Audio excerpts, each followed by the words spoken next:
Tuhan Yesus yang langsung menjawab. Tuhan Yesus bilang, ini ada sebuah cerita. Ada seorang turun dari Yerusalem, orang turun berdoa. Orang turun berdoa berarti orang Yahudi. Pusat ibadah kan Yerusalem. Dia turun berdoa. Di tengah jalan dia dirampok habis-habisan, pukul sampai mau setengah mati. Tinggal di jalan.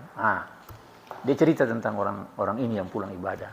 Dia bilang dia orang Yahudi, tapi dia pulang ibadah berarti orang Yahudi.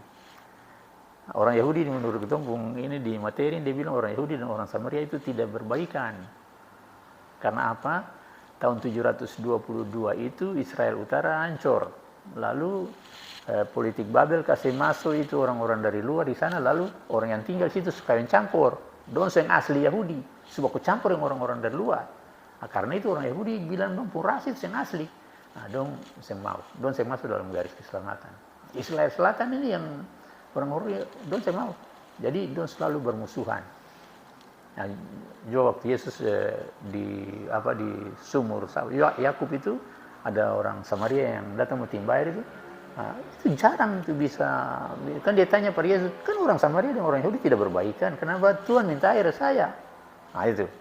Jadi konflik Yahudi dengan Samaria itu paling lama, dan orang Yahudi menganggap orang Samaria itu najis, orang yang termasuk dalam garis keselamatan. Ini Yesus menceritakan itu. Yesus bilang ada seorang yang turun beribadah, dia jatuh di tangan penyamun, lalu setengah mati lah turun imam. Imam itu orang yang bekerja mempersembahkan korban umat, berdoa untuk umat, bicara tentang kasih Allah bagi umat. Dia lewat di seberang jalan. Dia lihat itu orang berteriak tolong, dia lewat seberang jalan. Sebab jalan itu panjang dan berkelok-kelok, resiko besar. Orang penyamun pun tambah tinggal di tebing-tebing. Jadi kalau angkat orang sakit, ketemu berat, ketemu bisa celaka. Itu. Jadi dia persis dia lewat. Bayangkan. Orang yang rajin berdoa, orang yang mengenal firman Tuhan, orang yang selalu bicara tentang kasih, saya bisa menolong.